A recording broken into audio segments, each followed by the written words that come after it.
Hey guys, Jabari Walker here, and I'm here to talk about phone apps. I know a lot about phone apps because, I have a cell phone, which is on right now, but I'm not using apps. I'm talking to you guys about it. And don't mind a paper, because I do know stuff about phone apps. So let's get this started. Okay, so phone apps are generally just programs that help us who have cell phones, enouse whatever we want when we can't get to a computer, like Twitter and stuff like that. If we don't have access to a computer, then we can't use that stuff. So we have phone apps to help us out. Pretty much doing stuff on the go is usually what Americans do.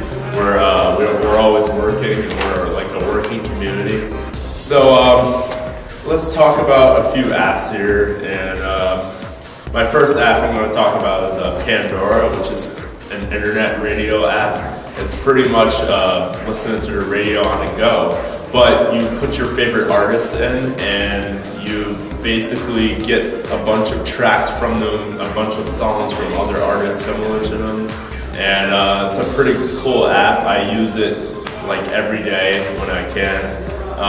That's why most people have headphones in. That's why most people probably don't buy albums, which is kind of sad, but because Pandora is there to save their day. And that's what I'm going to talk about is Vine, which is pretty much a social app that shows 7-second videos of anything. It could be one shot, it could be multiple shots, it could be just anything. I have seen some random Vines that I couldn't even comprehend. And I did a few Vines, but my phone kind of sucks. But it's good for apps. So Snapchat is pretty much quick pick social apps. Pretty much 10 seconds is the longest you can see the picture, so it's good for the nudes.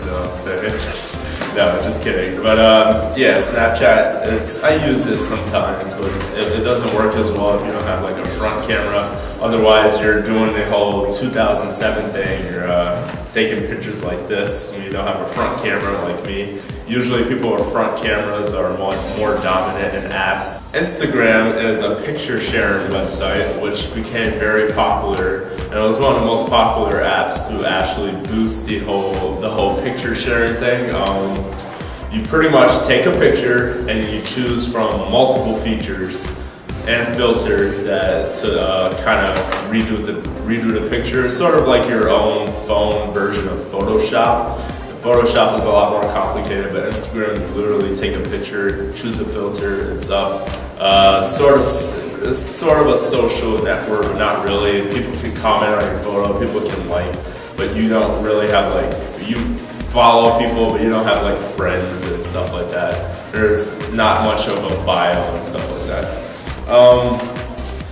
Here's Netflix. Netflix is an app where, well, people know what Netflix is. You just watch videos and movies or shows or whatever, and you can basically watch it from like your Wii or any game system. But on a phone, it's a lot more useful because most people don't game. They don't have gaming systems. Some people have Blu-ray players that have Netflix, but it's very useful on a phone. Most of the time, it doesn't really work for my phone. You have to have a really strong phone to run Netflix because it kills your battery, so you have to be aware of that. And also, there's just apps. There's a bunch of apps in the world, okay? There's QuizUp. I've been playing QuizUp for a while. QuizUp is an app that has been it wasn't popular at first, but now it seems to be popular all of a sudden. And it's basically like a series of quizzes with like a world of categories. And you can basically just choose a category, play a friend, or play someone random, and whoever has the quickest hand wins, because it takes 10 seconds to choose the answer. And if you can't do it in 10 seconds, you get it wrong. But you have like a 25% chance of getting it right out of like 4 choices. There's also games like Flappy Bird and stuff like that, which was pretty popular. I remember like Draw Something and stuff like that. I used to play that. There's a bunch of apps, and there are a lot more apps that are incorporated with like food places or like food companies. Like I know Pizza Hut probably has like an app or something, or anything like that. Like a lot of food companies or stores actually have apps where you can purchase stuff. I know Amazon actually has apps, and so does eBay, where you can just purchase and it's easy, right to your door, no computer involved, which is basically what apps are trying to do. They're trying to lower computer usage, and you know, it's better for people on the go. That's why most people have like really big phones that are like bricks, because they just want that, their on the go lifestyle, but the apps help out. So yeah, thank you guys for watching this video. It wasn't very organized, but maybe I'll make an app on how to organize. All right, thank you guys. See you.